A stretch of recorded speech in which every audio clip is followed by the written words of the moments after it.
The stars gleamed like cold shards of glass across the void, and Admiral Xylan leaned lazily against the edge of his command throne, studying them as though they were trinkets in a display case.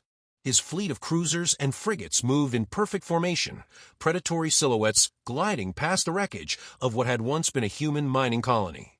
Fires still burned on the fractured surface of the asteroid below, oxygen from ruptured habitats feeding angry plumes that twisted into space before fading into nothingness. The humans had fought, of course, they always did, but their defense was as flimsy as parchment in a storm. A few shuttles armed with scavenge lasers, a handful of automated turrets, and frantic, almost pitiful broadcasts of surrender. Xylan had ignored the pleas, not out of malice, but because mercy required effort, and effort was wasted on such creatures. His second-in-command, a young officer with a sheen of ambition still clinging to his scales, approached with a report. "The colony is secured, Admiral. Survivors are minimal. Shall we broadcast compliance protocols to their nearest settlements?" Xylan tilted his head, feigning thought, though boredom weighed on every syllable of his reply.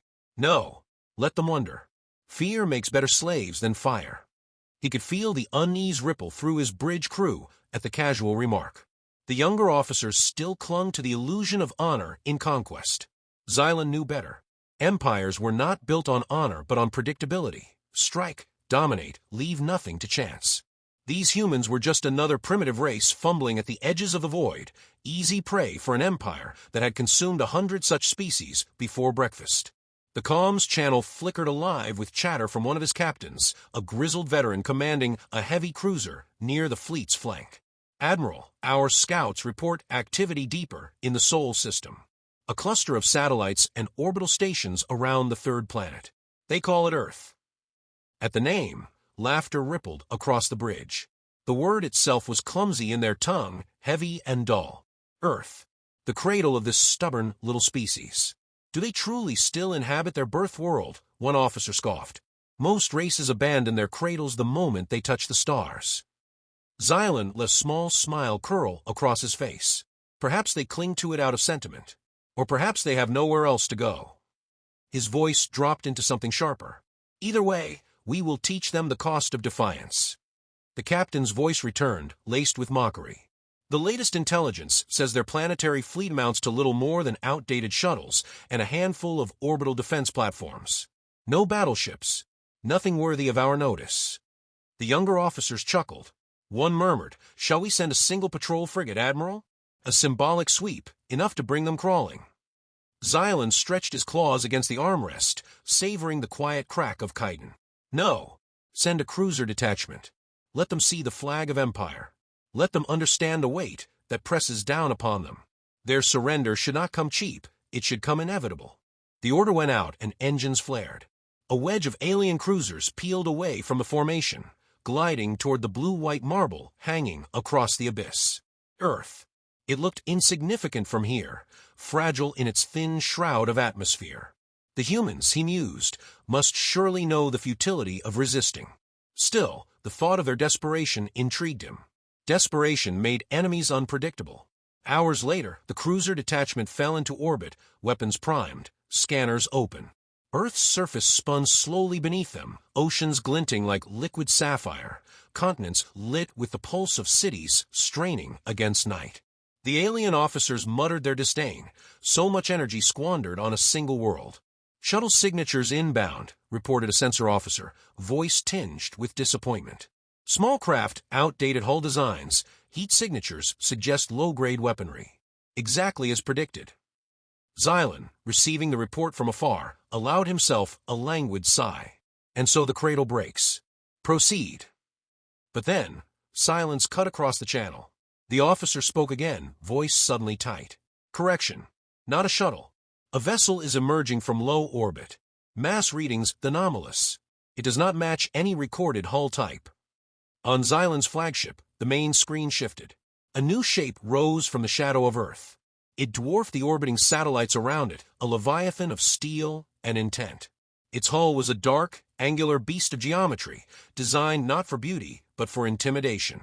Weapon turrets gleamed like watchful eyes, missile bays yawning open with predatory promise. Energy signatures spiked far beyond the range of the scanner's comfortable thresholds. It was not the fragile shuttle they had anticipated. It was a battleship. The alien bridge fell silent. Then, without warning, a voice thundered across their comms, crisp and calm, carrying none of the panic Xylan had come to expect from humans. "This is Captain Sarah Voss of the TSS Retribution. You have violated Terran space. You are advised to withdraw immediately. This is your first and only warning." Her words were spoken without flourish, without threat, yet they carried the weight of inevitability. The alien officers burst into laughter, relief disguised as ridicule. "First and only warning," one snorted. "How quaint." Another muttered, "They believe a single ship can defy us." Xylan did not laugh. His gaze lingered on the vessel's silhouette, and something unfamiliar stirred in his chest. Unease. "Open a channel," he ordered. But before the comms officer could comply, the Retribution fired. No warning, no hesitation. A single pulse of light streaked across the void, carving through space with surgical precision. One of the cruisers, a ship Xylan had personally commanded years ago, exploded in an instant, torn apart before its shields had time to flare. Debris scattered like ash in a storm. The laughter died. Xylan's knuckles whitened against his throne. What weapon was that? Silence filled the bridge. Scanners scrambled, failing to identify the technology. Energy spikes blurred into unreadable chaos. On the comms, Captain Voss's voice returned, steady as stone. "You are in violation of Terran sovereignty. Further hostilities will be met with equal response. Retreat now." The channel closed. The remaining cruisers drifted in stunned formation. Officers whispered. The arrogance that had laced their voices moments before now curdled into disbelief. This was not a shuttle. This was not a primitive defense. This was something else entirely. Admiral Xylan forced his voice into command. "All ships, battle stations. Do not falter. This is only one vessel. One vessel cannot stand against the Empire." Yet even as the orders left his lips, he felt the lie of them. For the first time in his long career of conquest, he found himself staring not at prey, but at a predator, silent, calculating, and merciless. And Earth, the cradle they had mocked, suddenly seemed less fragile and far more dangerous. The section ends here with the Retribution holding its place in orbit, a Titan waiting for the next move, as the alien fleet hesitates between arrogance and dawning fear. The Retribution held its ground in orbit like a monument carved from the darkness itself, silent except for the faint pulse of its reactor echoing through human comms. Captain Sarah Voss stood on her command deck with her hands clasped behind her back, eyes fixed on the holographic projection of the enemy formation. Her face betrayed nothing, no fear, no elation, only the calm of someone who had stared into war before and learned how to become its mirror. Her officers moved around her with quiet precision, their trust absolute. They did not cheer when the alien cruiser disintegrated. They did not speak of victory.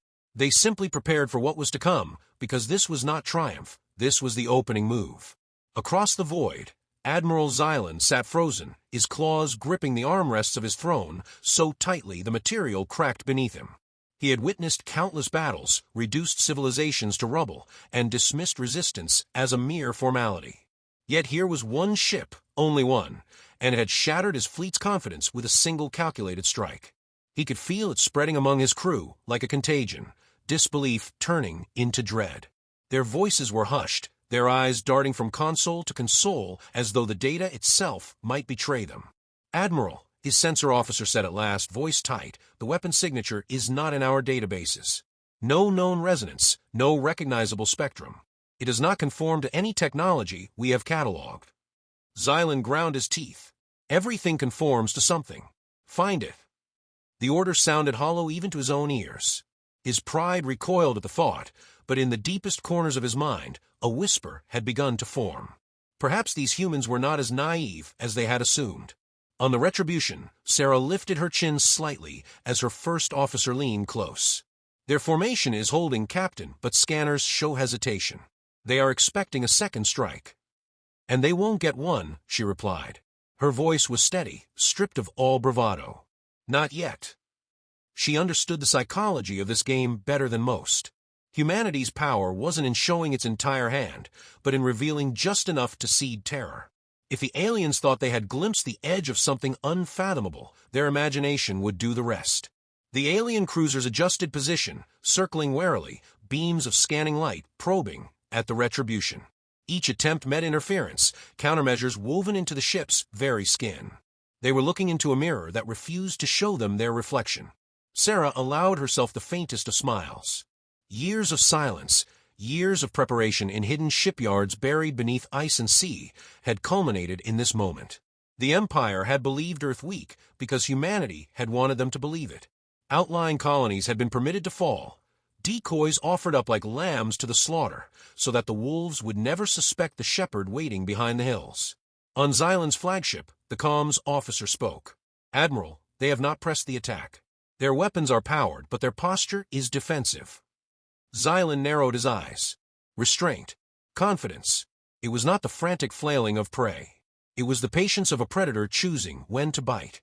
He thought back to the recorded words of Captain Voss, replayed on the bridge like a phantom. First and only warning. The phrase gnawed at him. Empires did not issue warnings. They delivered ultimatums, crushed resistance, displayed dominance in fire and ash. Warnings belonged to those who believed they had already won. "Transmit," Xylan ordered. The channel opened, the static resolving into Voss's still face on the screen. Her uniform was crisp, her eyes cold and sharp.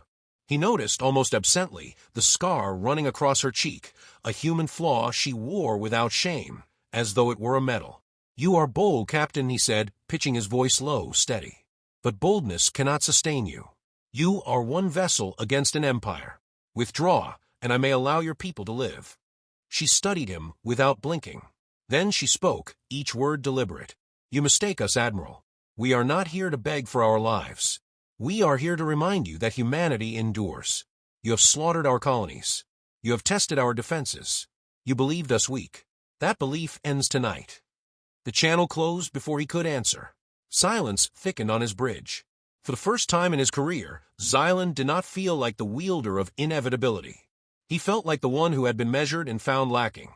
He tried to shake the thought away, but it clung to him, sharp and unrelenting.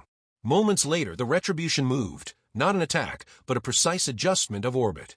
With that subtle shift, an array of satellites hidden in the planet's shadow powered up, their signals locking onto alien vessels. Dozens of silent drones emerged from the darkness, invisible until the moment their targeting lasers painted hulls in red light. The Empire's scanners screamed with warnings. Their ships were caught in a web of weapons they had not known existed. "Where did they?" an officer began. "Decoys," Xylan muttered, realization flooding him with ice. The colonies, the weakness, the losses, it had all been a facade, bait dangled in the black to lure them here. Humanity had not been defending itself. Humanity had been preparing. The first drone fired, not to kill, but to cripple. An alien destroyer spun helplessly as its engines went dark, drifting out of formation. A second followed, slicing the sensors off a cruiser with surgical precision. Each strike was exact, controlled. The humans were dismantling his fleet piece by piece, not with rage, but with cold arithmetic.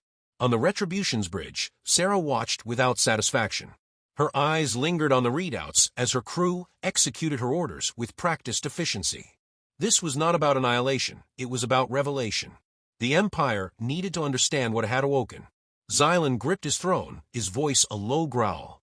"They fight as though they have done this 1,000 times.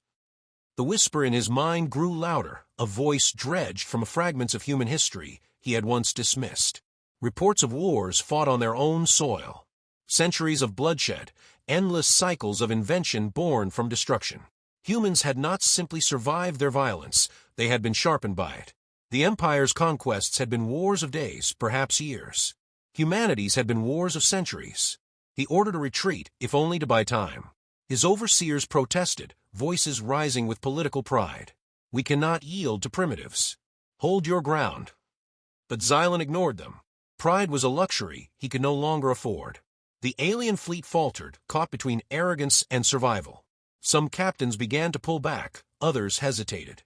Confusion rippled through the Empire's ranks like a crack through glass. Sarah saw it all unfold on her tactical display. She gave no outward sign of victory, no boast or taunt. Only a single order, delivered in a tone as steady as stone. "Cease fire. Hold position." Her crew obeyed. The drones stilled, the satellites dimmed, and the Retribution stood silent once more, daring the Empire to take another step forward. And in that silence, more powerful than any barrage, the shift began. The Empire no longer looked upon Earth as prey. It looked upon Earth as something to fear.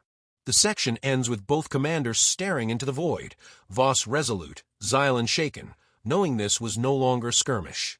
The high chamber of the Thalorian Empire was a cathedral of power, a place where shadows clung to gilded arches, and every word spoken reverberated like thunder. Admiral Xylan stood at the center of the council floor, his armor dulled from travel, his posture rigid against the judgment pressing down from the assembled lords and overseers. He had expected mockery, perhaps even derision, but the sound that filled the chamber was worse, laughter, low and confident, dripping with disdain. An entire fleet, one overseer sneered, her voice like a blade.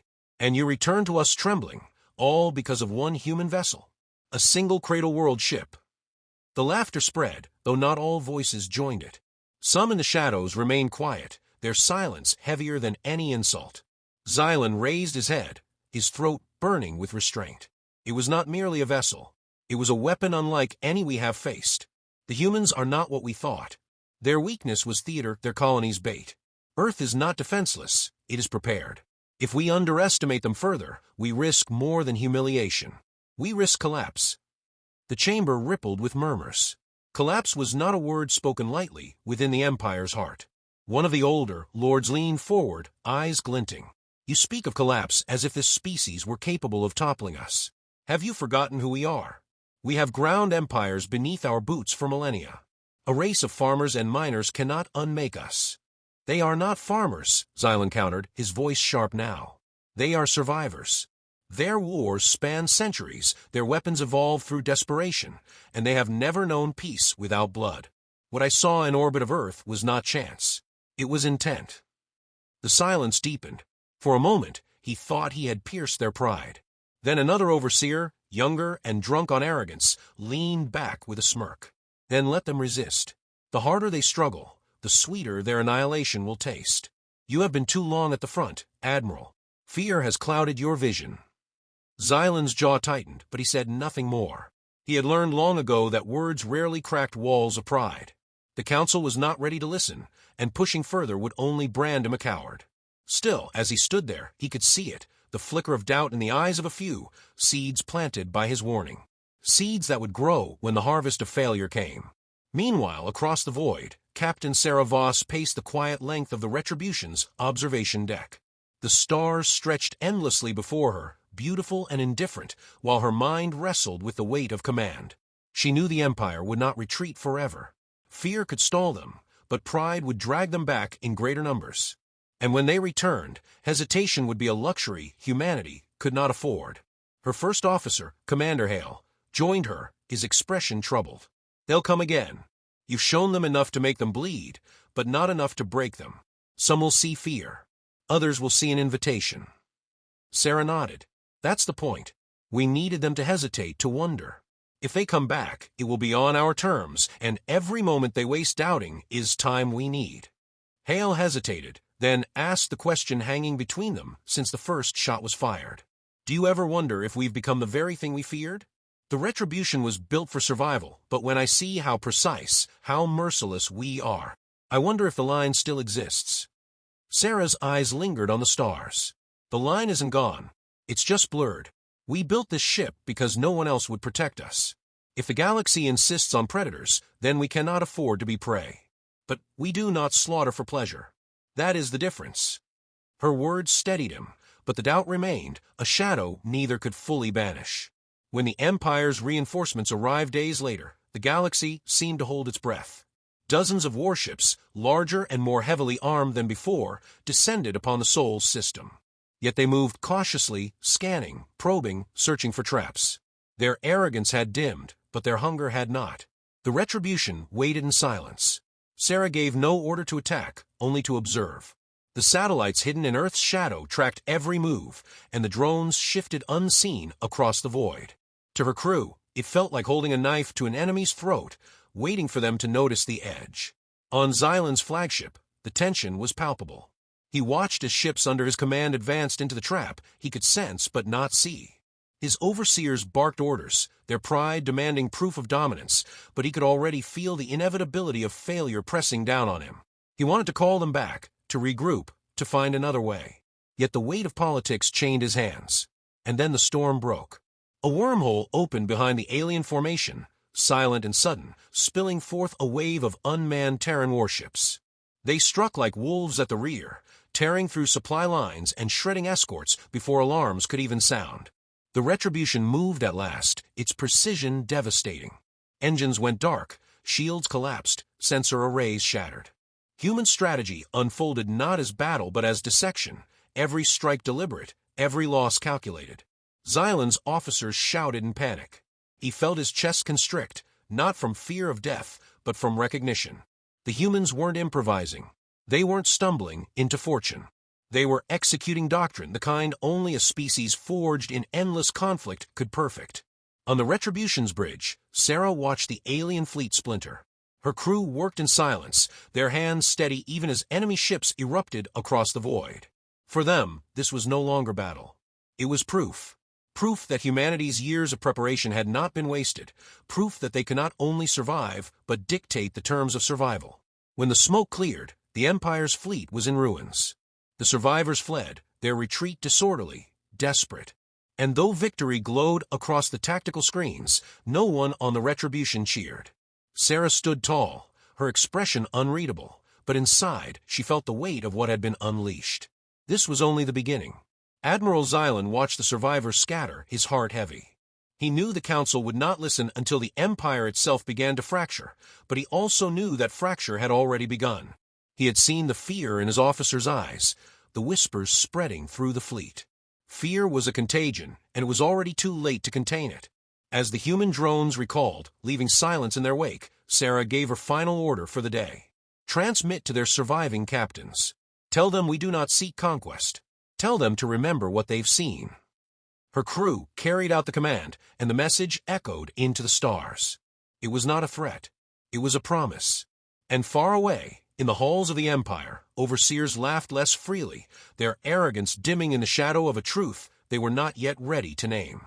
The section ends with Xylan alone in his chamber, staring at the tactical maps, whispering words his pride could no longer silence. They are coming for us.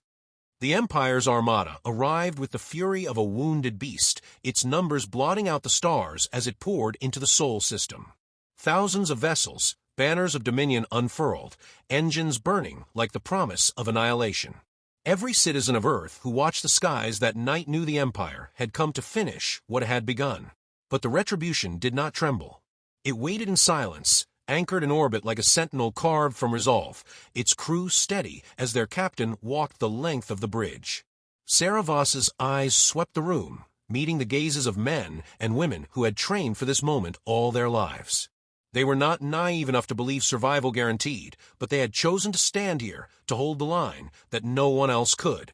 Sarah's voice cut through the silence, even and deliberate. The Empire thinks this is an ending. We will show them it is only the beginning. The bridge came alive with motion.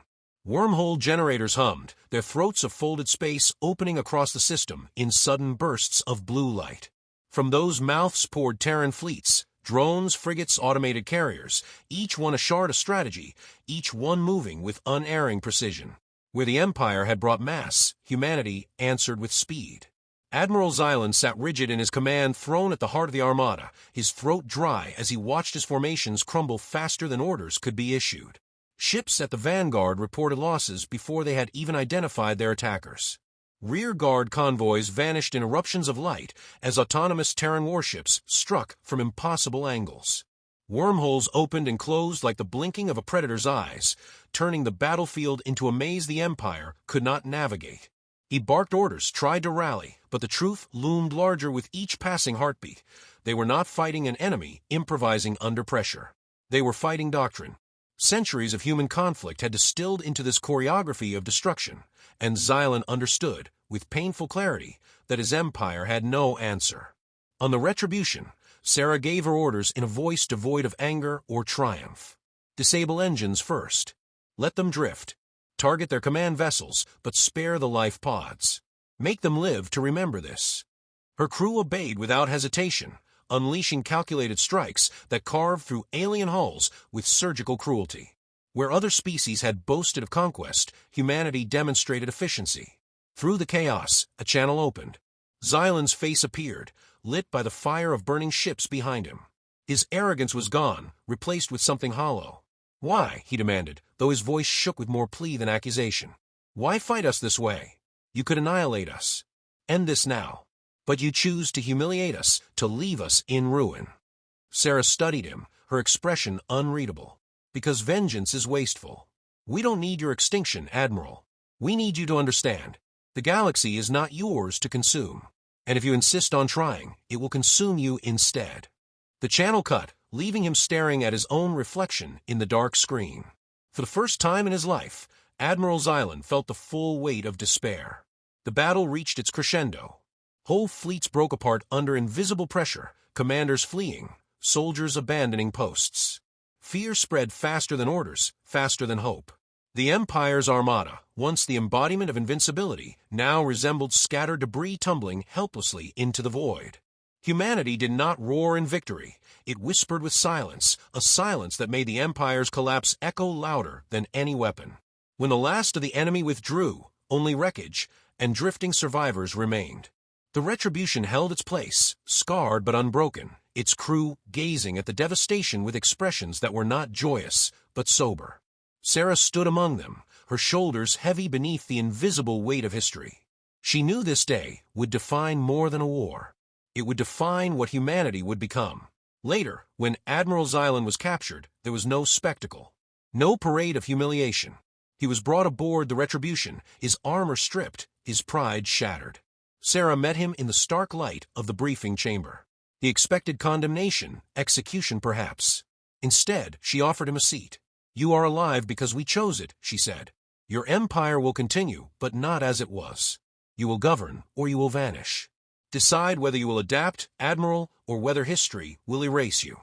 He lowered his gaze, shame burning in him deeper than wounds ever could. "You could have destroyed us. Why spare me?" "Because we are not you," Sarah replied softly. Her words held no gloating, only conviction. "We don't want endless war. We only wanted to be left in peace. But you forced us to awaken." The Admiral bowed his head, the silence between them an admission greater than words. That night, Sarah stood alone on the observation deck once more, the stars glimmering cold beyond the glass. The galaxy stretched before her, vast and unending, no longer a mystery, but a responsibility. She thought of the colony's sacrifice to draw the Empire in, of the crews lost in silence, of the thin line humanity had chosen to walk between survival and becoming the very monsters they feared. Her reflection stared back at her, eyes shadowed with fatigue, yet lit with resolve. She whispered words meant for no one but herself. "We asked only to be left alone. Now the galaxy will have to live with what it has made of us." Behind her, Earth rotated slowly, a blue beacon untouched by the flames of battle. And before her stretched a galaxy that would never look at humanity the same way again. The story closes on that silence, heavy and final, but filled with the certainty of what had been earned. Humanity had not sought war, but now it had become its master, and the galaxy would remember the night it learned to fear Earth.